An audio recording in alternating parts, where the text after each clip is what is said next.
Okay, back with part 2. Sorry about that. I wish I could have done it in one, but stupid me, I had the battery and the charger the wrong way. It's only getting point on, there's 3 contacts on the battery. Only one of them was getting contact. I should have known when the light was green. Jeez, oh Pete. Anyways. Alright, back to the pistol. Sorry.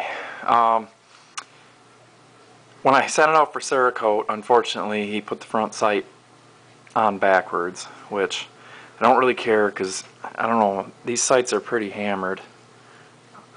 Whatever, they're beat. So I'm going to get a fiber optic front.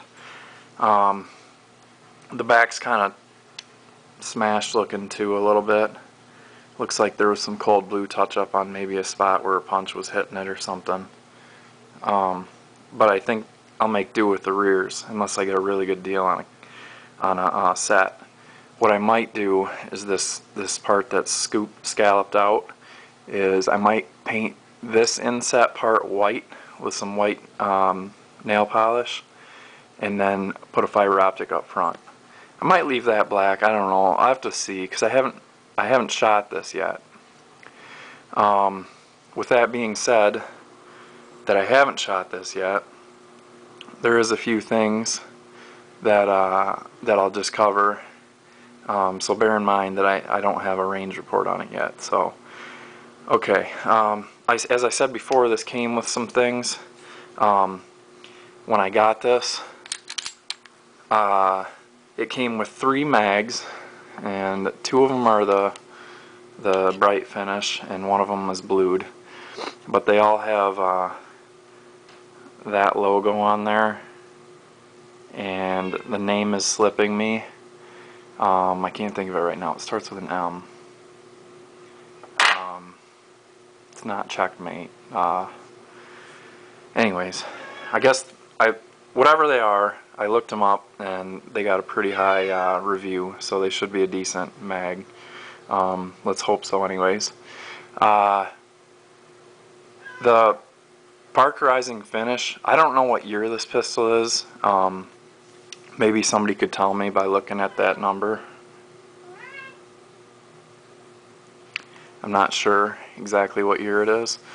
So I don't know if they've changed the Parkerizing, but the ones I've seen kind of look black, and I know that Parkerizing kind of has a chalky look to it, but this is like gunmetal gray almost.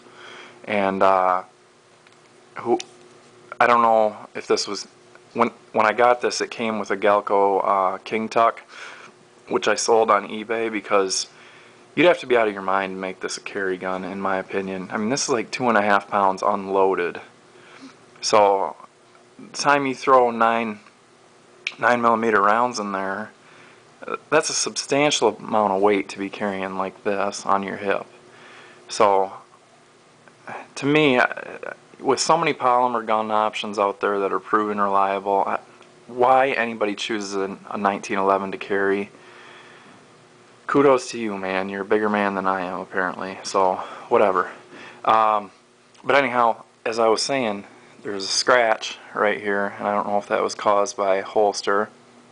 And being that it's a Parkerized finish, there's pretty much nothing I can do to touch that up that's going to make that look somewhat decent. I've heard that there's the touch-up pens, there's a flat black version, but with this being that gray color, man, I don't know if that's going to turn out. So whatever, it doesn't really matter.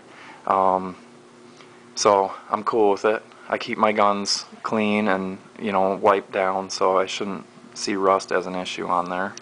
The other thing is right here. You can see it took off the part under where that slide stop operates, and then there's just like little imperfections, you know, in the front corner right here on the dust cover is a little bit worn, but overall it's pretty cool. The barrel is it's polished here, and then when you look, it's like it's black, blued, whatever, right here.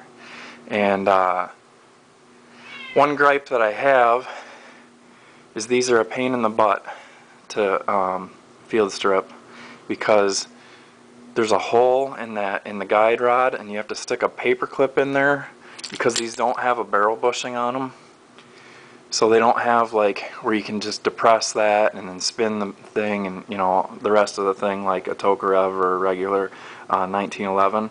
So you can either, I've seen where a video on YouTube where he locks the slide back, he sticks the clip in, and then he takes the slide off by popping this, and he does it then. Well, the first time I did it, I couldn't figure out how to get the guide rod out. I'm like, what?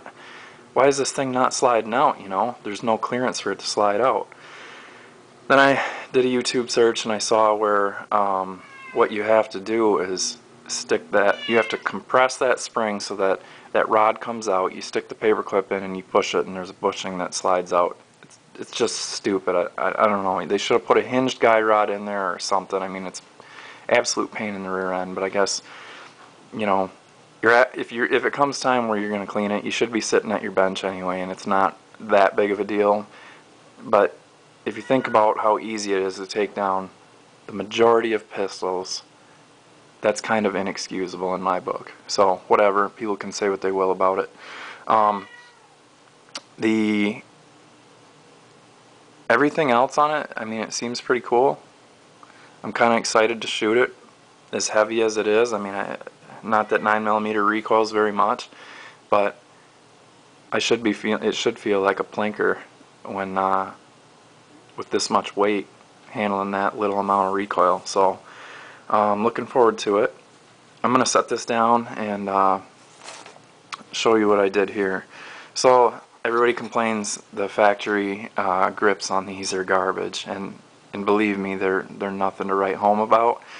But I've done a ton of stock restorations and stuff. I've done SKS's, Mosin Nagants, Mossberg 500, anyways, AK, some Yugos, you get the point. Anyways, so what I did was I just used furniture stripper on the stock, I think it was a polyurethane because it bubbled up like this, and it came off real easy. So cleaned it up, and then clean this with oxalic acid in water just to brighten it up. Then I did a one coat of mahogany Minwax stain, buffed that off, and then I did a little bit of red RIT dye and rubbed that in, and then I let that sit overnight, and then the next day I wiped it all down with mineral spirits, and then I started working in Minwax Antique Oil Finish. That stuff is amazing, guys. If you haven't used that, you can almost use it like True Oil. Like if you wear a latex glove or a rubber glove, you can buff it into the wood, and it just does awesome. Let it sit 12 hours. You can either wipe it off or not, and then I wet sand like 3 more coats in with a 600 grit. So that's what they turn out like, and that's kind of cool. I don't know if I'll put them on. I'll have to see how these aluminum feel in the summertime and stuff when it's warm outside. But so that's what I did here. So that's it for the review, and please leave comments, rate, and subscribe. Thank you.